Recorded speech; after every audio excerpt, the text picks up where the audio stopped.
Hi friends, எல்லாருக்கும் ஒரே சவாலாக இருக்கிறது தம் பிரியாணி போலவே நம்ம குக்கரில் பிரியாணி செஞ்சால் வரமாட்டேங்குது அப்படிங்கிறது தான். குக்கரில் பிரியாணி செய்கிறப்ப சிலருக்கு குழஞ்சி போயிடும்.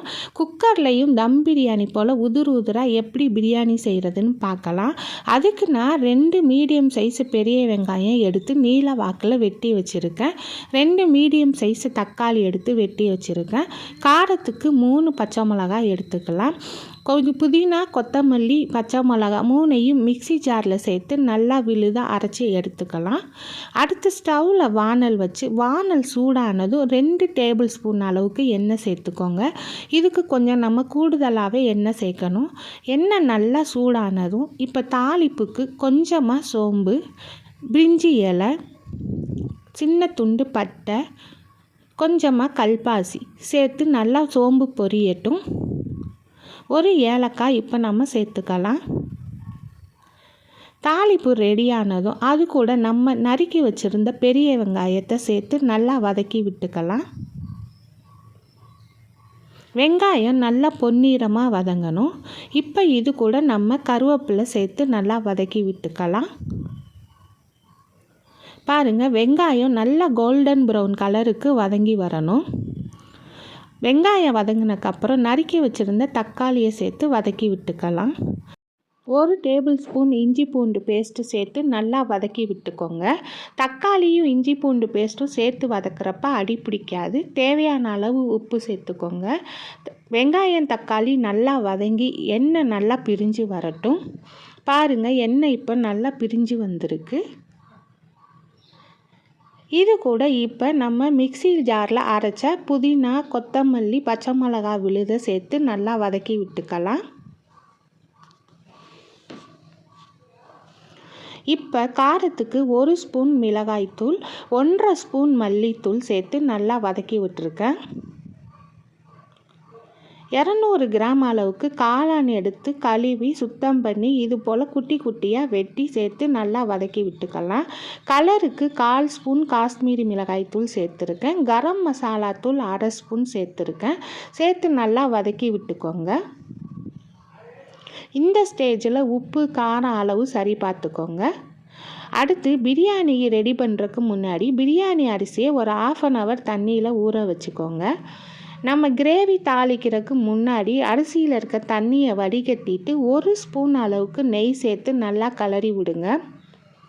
அப்போ தான் குக்கரில் பிரியாணி செய்கிறப்ப அரிசி குலையவும் குலையாது, மொனை உடையாமல் உதிராக இருக்கும். ஃப்ரெண்ட்ஸ், இது ஒரு சின்ன டிப்பு தான். இதை நம்ம ஃபாலோ பண்ணோன்னா தம் போடாமலேயே நமக்கு குக்கர்லேயே ஈஸியாக தம் பிரியாணி போல் உதிராக பிரியாணி கிடைக்கும். நம்ம கிரேவி தாளிக்கிற வரைக்கும் நெய்யில் அரிசி நல்லா ஊறி வரும். அடுத்ததாக இப்போ ஒரு குக்கரில் 2 டேபிள் ஸ்பூன் அளவுக்கு நெய் சேர்த்துக்கோங்க. இப்போ நம்ம ஊற வச்சுருந்த அரிசியை இது கூட சேர்த்து ஒரு 2லேருந்து 3 நிமிஷம் நெய்யில் நல்லா வதக்கி விட்டுக்கோங்க.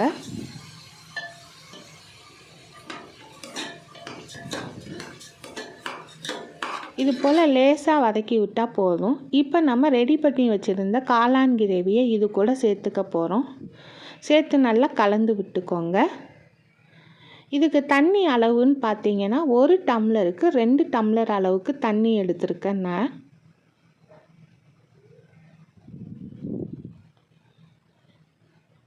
இப்போ நல்லா வதங்கினக்கப்புறம் நம்ம தண்ணியை சேர்த்துக்கலாம்.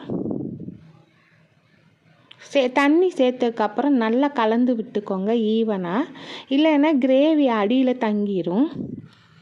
இப்போ தேவையான அளவு உப்பு சேர்த்துக்கலாம். சேர்த்துட்டு நல்லா கலந்து விட்டுக்கலாம்.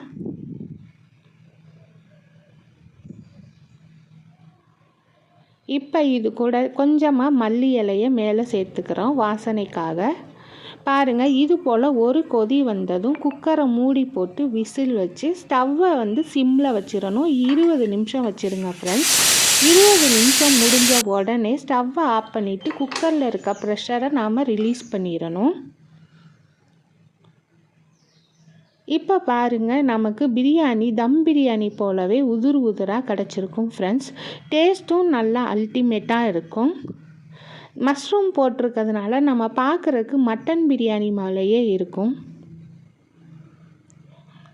பாருங்கள் எந்த அளவுக்கு நமக்கு உதிர் உதிராக பிரியாணி கிடச்சிருக்குன்னு. நீங்களும் இதே அளவுகளை இதே போல் ட்ரை பண்ணி பாருங்கள் ஃப்ரெண்ட்ஸ். பார்த்துட்டு எப்படி இருக்குன்னு கமெண்ட் பாக்ஸில் கமெண்ட் பண்ணுங்கள். உங்கள் ஃப்ரெண்ட்ஸுக்கு ஷேர் பண்ணுங்கள். நம்ம சேனலை தொடர்ந்து சப்ஸ்கிரைப் பண்ணிவிட்டு ஆதரவு கொடுங்க ஃப்ரெண்ட்ஸ். ட்ரை பண்ணி பார்த்துட்டு எப்படி இருக்குன்னு சொல்லுங்கள். பாருங்கள், இப்போ சுவையான மஷ்ரூம் பிரியாணி ரெடி ஃப்ரெண்ட்ஸ். இதுக்கு தொட்டுக்க நம்ம தயிர் பச்சடி எடுத்துக்கலாம், இல்லை முட்டை கிரேவி கூட எடுத்துக்கலாம். Thank you friends. தேங்க்ஸ் ஃபார் வாட்சிங்.